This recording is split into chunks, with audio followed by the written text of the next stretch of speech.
Hello বন্ধুরা, গোপাল রান্নাঘর থেকে তোমাদের সাদর আমন্ত্রণ জানাচ্ছি। বন্ধুরা, আজকে দেখাচ্ছি শীতের আরেকটি উপযুক্ত আইটেম।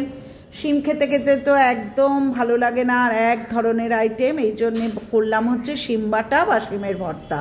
গরম ভাতের সাথে জাস্ট জমে যাবে। ঘরে থাকা উপকরণ, সাধারণ উপকরণগুলো দিয়ে এত অতুলনীয় খেতে লাগে যে আমার পরিবারের লোকরা তো অত্যন্ত খুশি, এবং তারা বলেই যে আবার শিম নিয়ে আসার জন্য এবং এই শিমের ভর্তা বানিয়ে খাওয়ার জন্যে। সুতরাং তোমরা একবার করে দেখো, যে তোমরা ঠকবে না, ভীষণ ভালো লাগবে। তো তার জন্য আমি কি করেছি, 500 গ্রাম শিম বাজার থেকে কিনে নিয়ে এসেছি। শিমগুলোকে ভালো করে ধুয়ে নিয়েছি। বন্ধুরা, এখানে একটা কথা, মোটা বা পাতলা যে কোনো শিমেই তোমরা করতে পারো। শিমের মাথা দুপাশ থেকেই কেটে নিয়ে দেখো, আস্তে আস্তে শিমগুলো দুপাশের থেকে কিন্তু আঁশটা ছাড়িয়ে নিয়েছি। এটা দেখাইনি, ভিডিওটা বড় হতে থাকে। সুতরাং দেখেছো কিভাবে ছাড়িয়ে নিয়েছি, দুপাশ থেকেই কিন্তু আঁশটা ছাড়িয়ে নিয়েছি, মাথা দুটো কেটে নিয়েছি। এরপর কিন্তু শিমগুলোকে অর্ধেক টুকরো করে নিয়েছি, অর্থাৎ বেশি ছোট করার দরকার নেই, অর্ধেক করলেই হবে। কড়াইতে অল্প জল দিয়েছো, বেশি না, খুব কম জল দিয়ে 1 চামচ নুন দিয়ে কিন্তু জলটা ফুটতে দিয়েছি। এরপর দেখেছো নুন দিয়ে দিলাম। এরপর কিন্তু শিমগুলোকে এই অল্প জলের মধ্যে দিয়ে ঢাকা দিয়ে দেব, অর্থাৎ শিমগুলোকে ভালো করে সেদ্ধ হতে দেব। বন্ধুরা, একটা কথা এখানে বলার, জলের পরিমাণ কিন্তু বেশি দিও না। দেখেছো আমি ঢাকা চাপা দিয়ে শিমটাকে সেদ্ধ হতে দিয়েছি, আর জলটাকে পুরো কিন্তু শিমের মধ্যে শুকিয়ে ফেলেছি, অর্থাৎ কোনো রকম জল কিন্তু বাইরে ফেলে দেবো না। তার কারণ হচ্ছে খাদ্যগুণটা তাহলে চলে যায়। এই শিমের মধ্যেই কিন্তু জলটাকে ভালো করে নাড়াচাড়া করে শুকিয়ে নিলাম। এবার দেখো, আমি একটা প্লেটের মধ্যে করে শিম নিয়েছি, অল্প করে ধনেপাতা নিয়েছি, 2টো কাঁচা লঙ্কা নিয়েছি এবং 2টো রসুনের কোয়া নিয়েছি। 2টো শুকনো লঙ্কাকে আমি সাদা কড়াইয়ের মধ্যে জাস্ট মরমরে করে ভেজে নিচ্ছি। এরপর কড়াইতে কিন্তু 2 চামচের মতো তেল দিয়েছি, দিয়ে 2টো শুকনো লঙ্কা দিয়েছি, অর্থাৎ শুকনো কড়াইয়ে কিন্তু 2টো শুকনো লঙ্কা ভেজে নিয়েছি, তেলের মধ্যেও 2টো শুকনো লঙ্কা ভেজে নিয়েছি। পরে দেখাচ্ছি সেই শুকনো লঙ্কাগুলোর কাজ কি। এরপর রসুন কিন্তু 1 মুঠোর বেশি রসুন কিন্তু কুচিয়ে নিয়েছি, অর্থাৎ দেখেছো রসুনগুলোকে কিরম পাতলা পাতলা করে কুচিয়ে নিয়েছি। ভালো করে ভাজার পর যখন গন্ধ বেরোচ্ছে রসুনে, সেই সময় পেঁয়াজ কুচি দিয়ে দিয়েছি, বেশ অনেকটা পরিমাণে পেঁয়াজ কুচি দিয়ে দিয়েছি। বারবারই বলছি, এখানে কিন্তু পেঁয়াজগুলো তোমরা আগে থেকে অন্য কড়াইয়ে ভেজে কিন্তু বেরেস্তাও করে নিতে পারো, অর্থাৎ মচমচে করেও কিন্তু পেঁয়াজটা ভেজে নিতে পারো। 1 চামচ নুন দিয়েছি, দিয়ে পেঁয়াজটাকে রসুন সমেত খুব ভালো করে ভাজতে লাগলাম। তবে কি পেঁয়াজটাকে কিন্তু একটু লাল লাল করে ভাজতে হবে, রসুনটাকেও একটু লাল লাল করে ভাজতে হবে। পেঁয়াজটা কাঁচা থাকলে কিন্তু সেটা স্বাদ ভালো হয় না।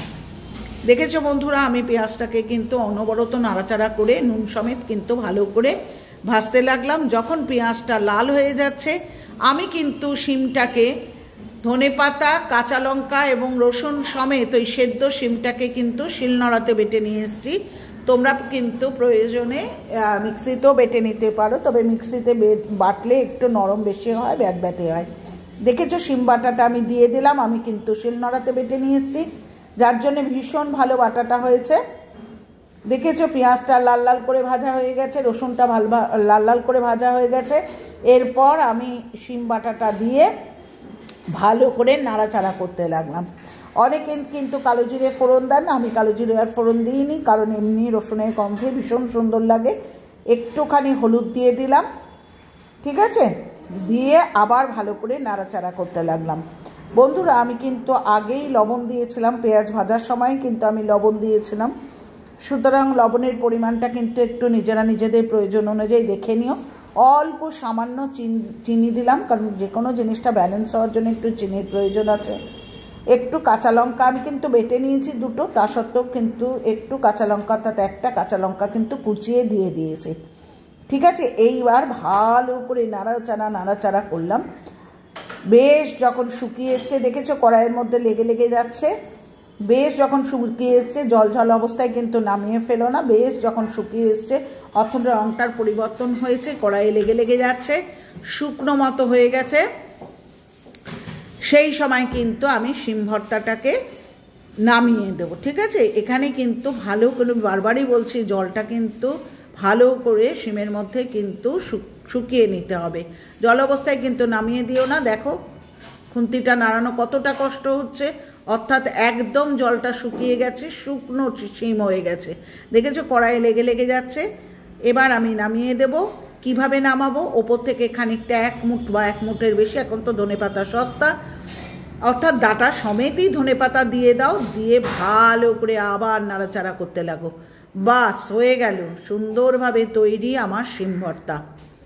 তো গরম ভাতের সাথে জাস্ট জমে যাবে। এবার ওই যে শুকনো লঙ্কা দুটো ভেজে রেখেছিলাম সেগুলো কিন্তু গুঁড়ো করে ওপর থেকে দেখো দিয়ে দিয়েছি, কাঁচা সর্ষের তেল দিলাম। হয়ে গেল আমার শিম ভর্তা।